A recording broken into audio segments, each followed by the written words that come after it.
Welcome to The Sober Gay, a podcast about being sober in the LGBT community and beyond. I'm your host, Dillan Gay, and yes, that is my last name.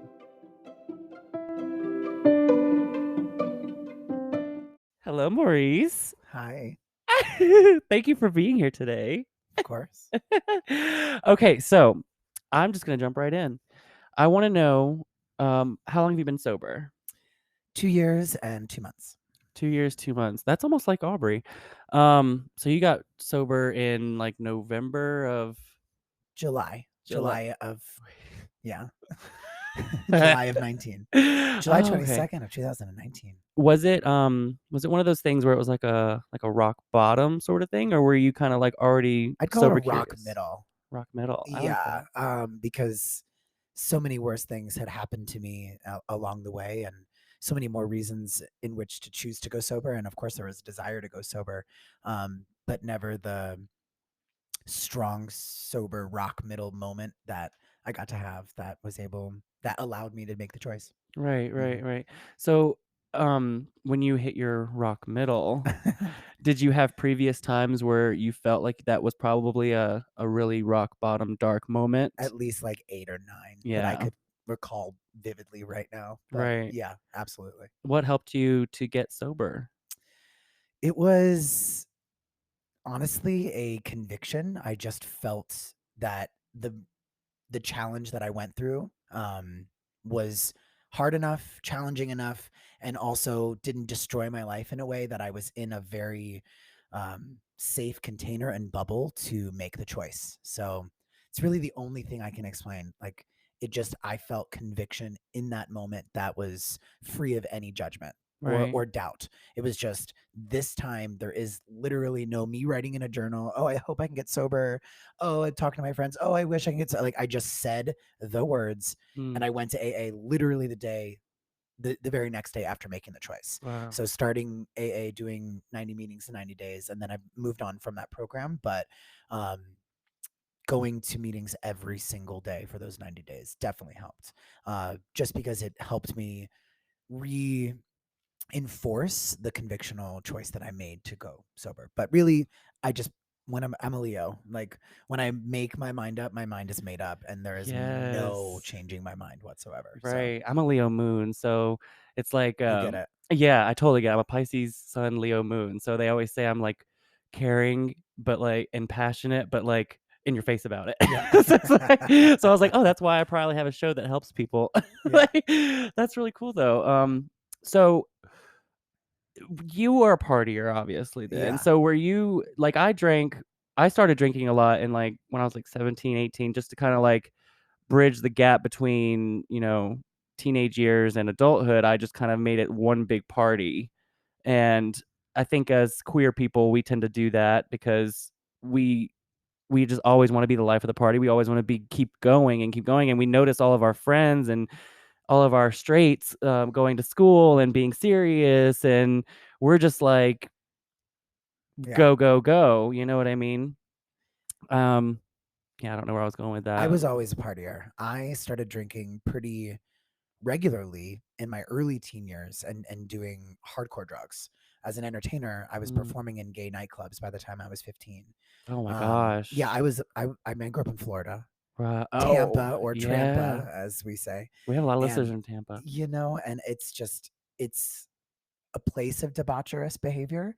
And a lot of there, I mean, I was introduced very young to the gay culture. I came out at 12, 13. Yeah. I went to art schools myself as well, like we were chatting about Oh, earlier. yeah. And so I just was very involved with gay nightlife, gay club culture, drag queens, and all that goes along with it, which is a lot of hardcore partying, And a lot of a alcohol. lot of like insane amounts of Yeah. drinking at a very young age.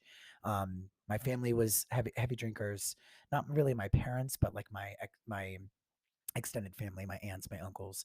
Um, so it just felt normal. It didn't feel like anything crazy. Everyone was an alcoholic, Yeah. and it just was normal. I just was able to quote unquote function, and make really good grades and have work and worked as an entertainer, as a musical theater performer. And then, of course, you go on into professional musical theater and it's like, Yeah. good show, drink, Let's bad drink. show, drink. Drink. We love the director, drink. We hate Drink. the director, Drink. drink. And it just, that really reinforced a pattern Mm. that did not go away.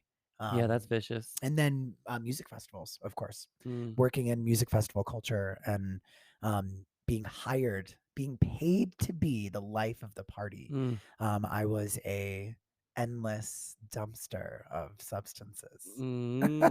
Fun, but it not really. it was, I mean, it was really enjoyable on many levels, and it was a dumpster. It was a It's vacant, character development. yeah, it was a vacant pit of just lost memories.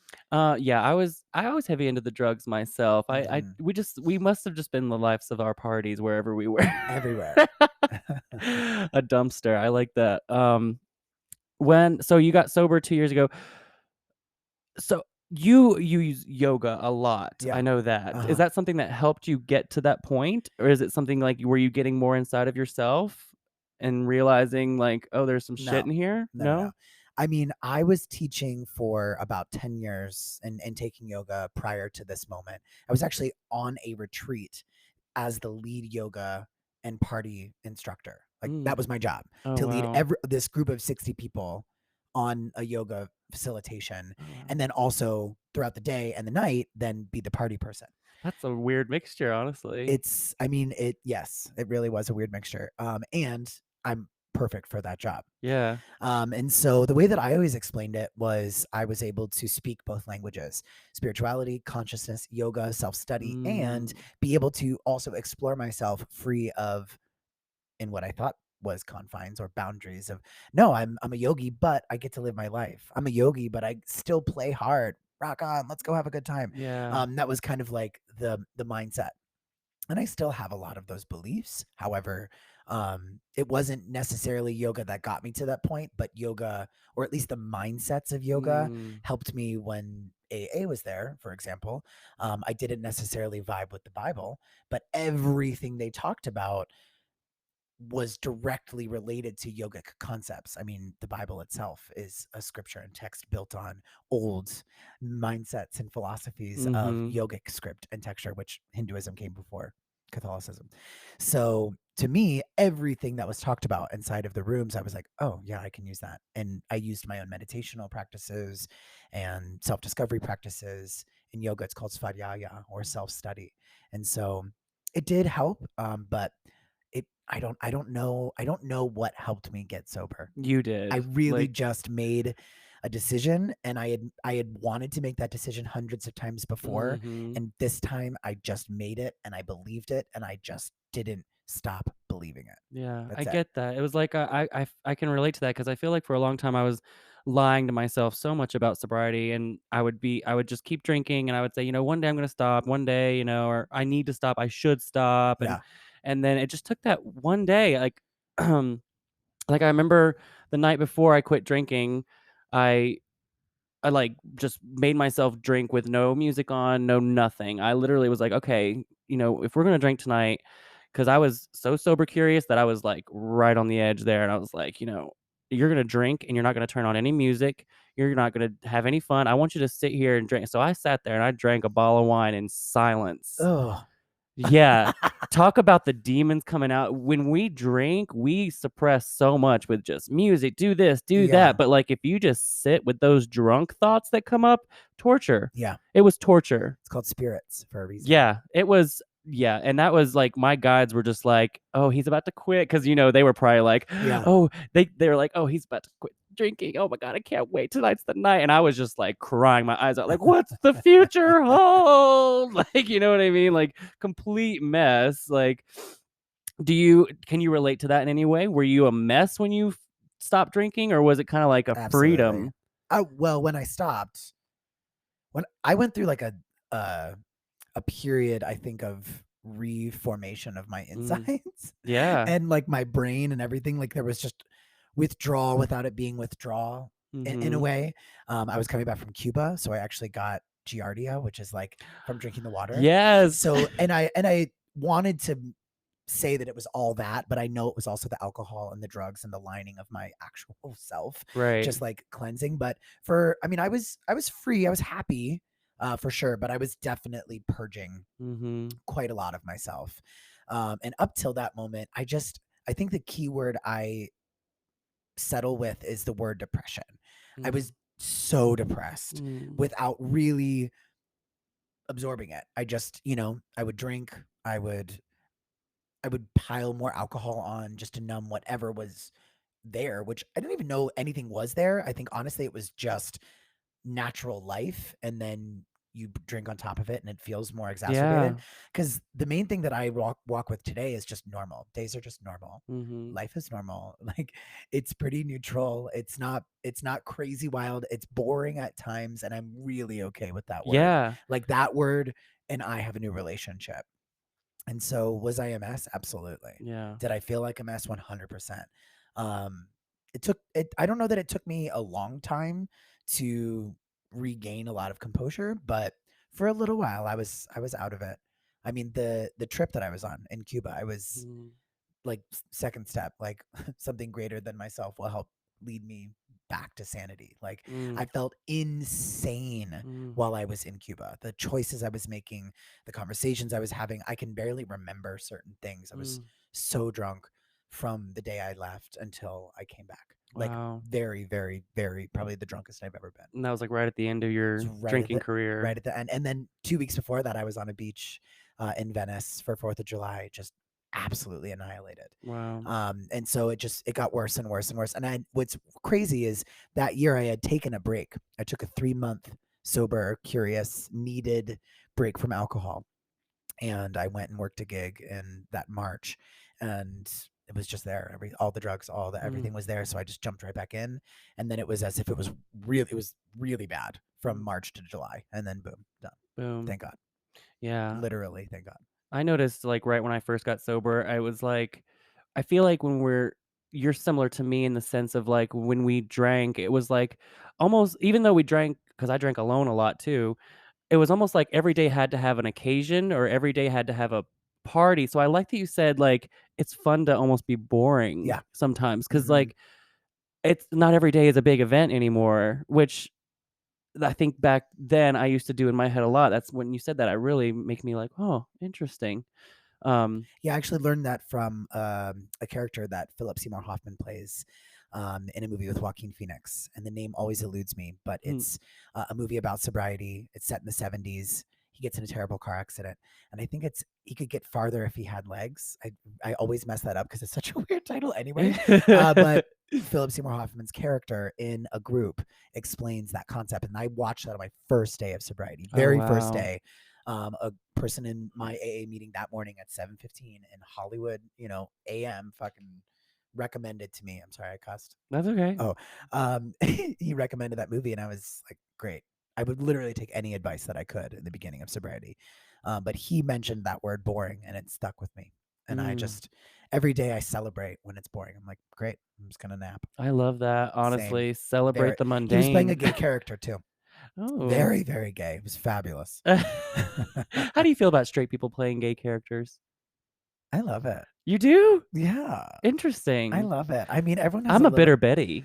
everyone has gay in them, and Oh, you're so like right. for them to be able to express that part of themselves, I mean, the idea of it taking it from a gay character, I almost find, I don't know, at times there's even more power in that straight person owning that gay character. I feel like it brings gayness even more into the public's eye, because this straight person is playing a gay character, giving it more visibility rather than a gay character playing a gay role. Sweet, 5 people came to Right. the opening. I like that I perspective. mean, that's just Yeah, I get yeah. it, No. but Okay, so what do I wanna circle around to now?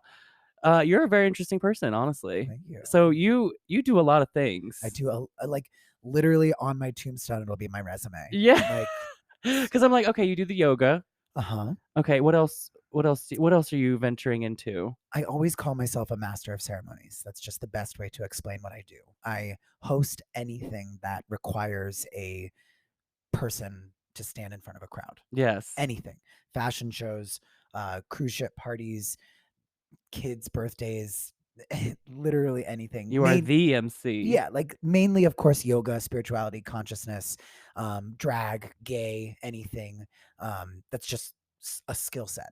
So I Mm. would say, for example, I leave tomorrow for a music festival. It's called Lost Lands. It's Ooh, happening in Columbus, Ohio. that sounds fun. It's aggressive. It's literally headbanging electronica. Right.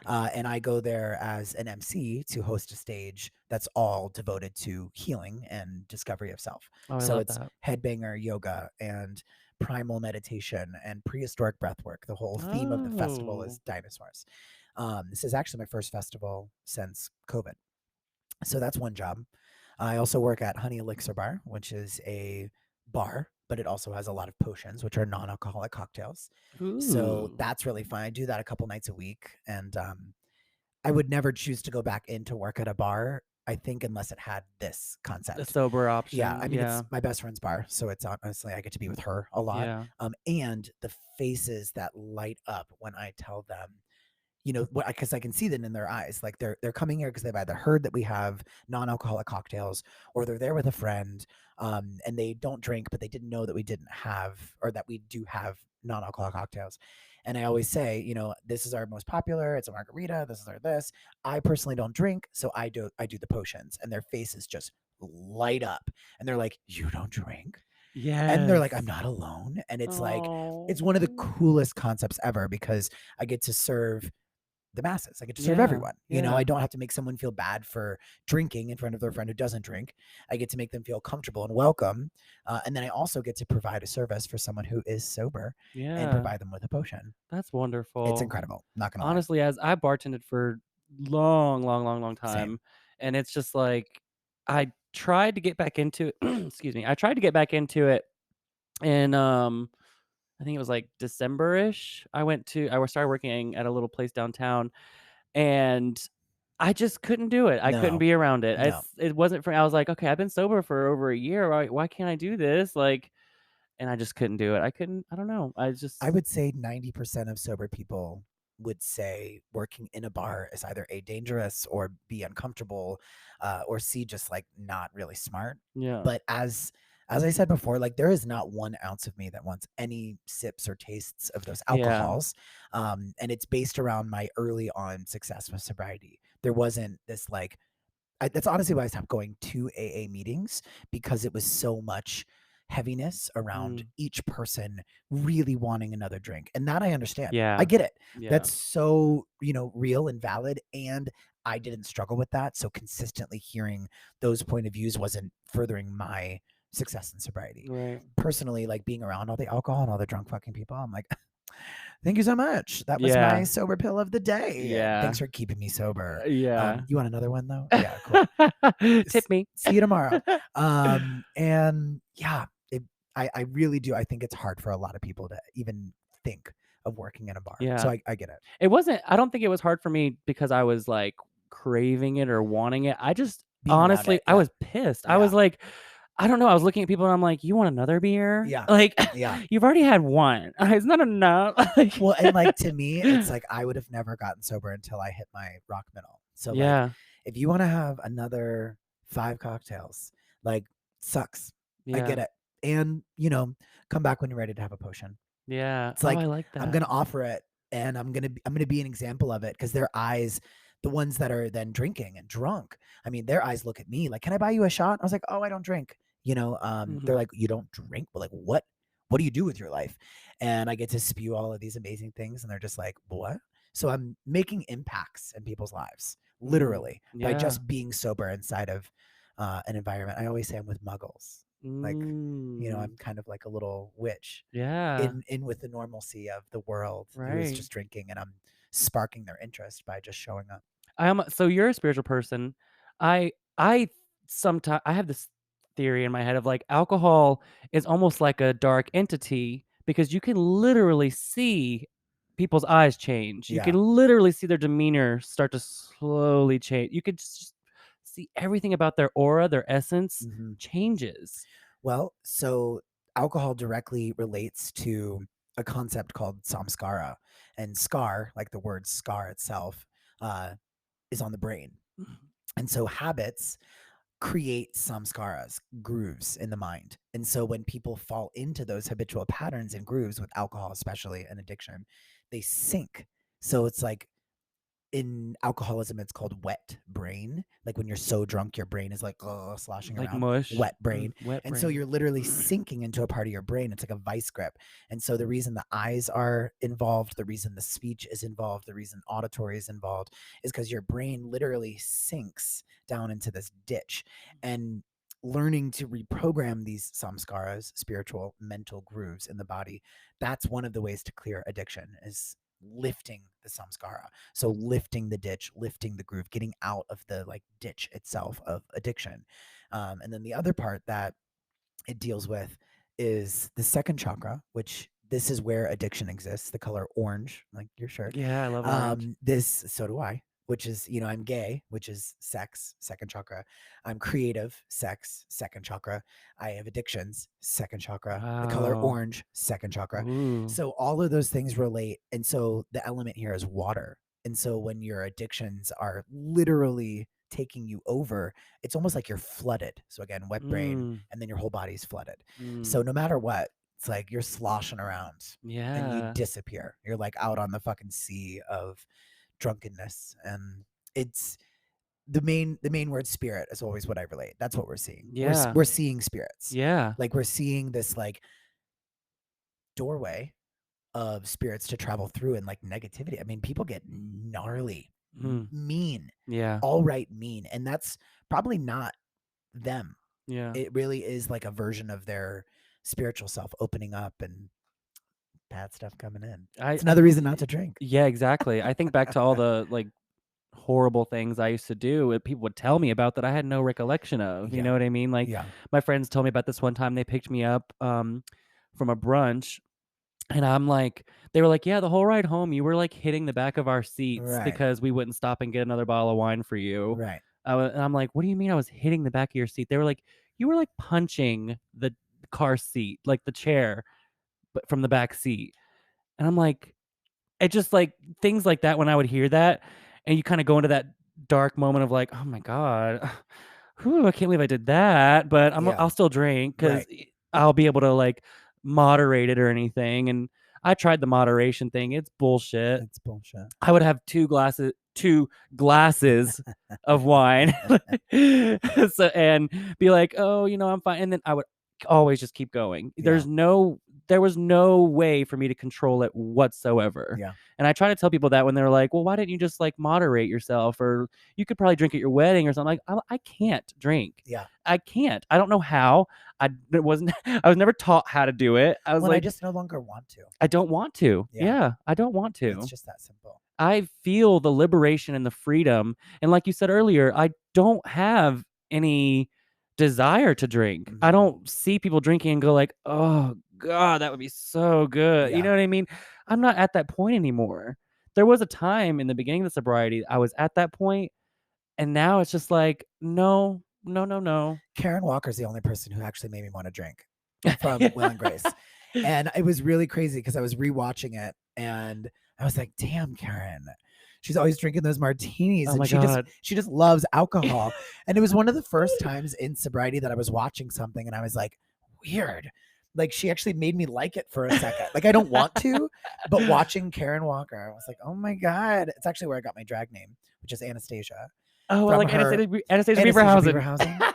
So I'm Anastasia Dupree because of her. I loved that episode with the taco time. You know Oh, what episode I'm talking about, Will and Grace, where she uses the alias Anastasia yeah. Beaverhouse and that woman with the taco and the dog. Anyway, Oh yeah, to go and eat off-brand tacos or whatever. she used the phrase gullet, and Yeah. it forever stuck in my brain. Oh So I my love God. referring to like my mouth as a gullet now. Oh my God. It's good. I love that. Okay, well, unfortunately, we're kind of ending the end of our little time today, That's but okay. I'm sure I'll be back. you will be back, honestly. Do you want to plug yourself? Where can people find you? Instagram is the best. MORE_ my name, Reese. REACE. Like peace, but with an R. Ah, yes. I love Mm. how gay you are. I love it. I'm very gay. I really like just love being around gay people, so it makes me I happy. don't have any straight friends, I honestly. only have straight friends. Do you really? Oh, Only. I'm so sorry. I'm not.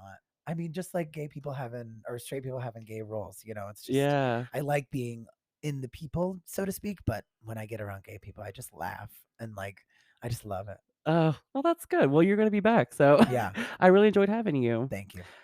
If you'd like to find us, you can go to the Sober Gay Podcast on Instagram or go to thesobergay@gmail.com to email us. Aubrey usually does this part, so I'm like off script right now. And I'm looking at the camera, which just turned off. But our tagline to leave out is stay sober, girl. So until next time, Stay stay sober, sober, girl. girl.